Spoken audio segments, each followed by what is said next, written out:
السلام عليكم ورحمة الله وبركاته. أهلا بكم في حلقة جديدة من قناة يوميات عدل المعاشات. يا جماعة اللي مشتركش في القناة يشترك وعشان يجيلكم كل جديد ويفعل الجرس، وفضلا وليس أمر تدوسوا لايك. حبينا نوريكم الرحلات اللي موجودة في أجازة نصف العام عشان الطلاب والناس عايزة تفسح في أجازة نصف العام. في رحلات الريف العربي بتشمل تبع شركة الرهف للسياحة يا جماعة. وجبة الفطار زائد وجبة الغداء زائد حمام سباحة كبير، زائد في 2 حمام سباحة كبير، في حمام سباحة للأطفال، زائد ألعاب أكوا بارك للكبار والصغار. وجبة الفطار بتتكون من فطير مشلتت، عسل أبيض أو عسل أسود، زائد جبنة قريش.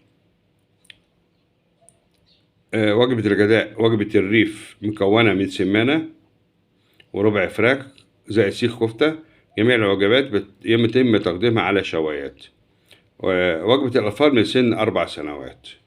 الفطار فطير وعسل، ده بتاع الأطفال. والغداء ربع فراخ زائد أرز زائد بطاطس بونفري. الريف العربي بتبقى 250 للكبار، ولو في طفل هياخد كرسي يبقى 150. الطفل بدون كرسي 125. الرحلة التانية رحلة أفريكانو بارك ب275. احنا قلنا دي احنا كتبناها. طيب أفريكانو بارك اسكندرية، الرحلة بتشمل التجمع الساعة 6 الصبح، وجبة إفطار في الأتوبيس، دخول أول حديقة حيوان مفتوحة في مصر، دخول بيت الطيور مليان بطيور نادرة وبغبغانات. هتنزل على كتفك وتاكل ونصورك معاها. رحلة نهرية، هنعمل رحلة بالمركب في بحيرة جوه أفريكانو بارك، والجزر هناك مليانة حيوانات هنأكلها ونتصور معاها. دخول الكهف، كهف مظلم مليان حيوانات وزواحف وطيور جارحة اللي بينك وبينها زجاج حاجز. رحلة سفاري، هنركب الباص وهنلف بيه في الغابة المفتوحة، وهننزل عند كل حيوان في الغابة عشان نأكله ونصور معاه. تجمع للذهاب اسكندرية الساعة 1 الظهر، هنروح لاسكندرية بعد كده.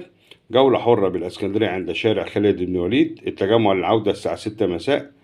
الأطفال سن 4 سنوات. معلش مش باينة هنا في الكتالوج، ممكن تتصلوا بنفس الشركة. توريك الرحلات نصف العام 30/1/9/2.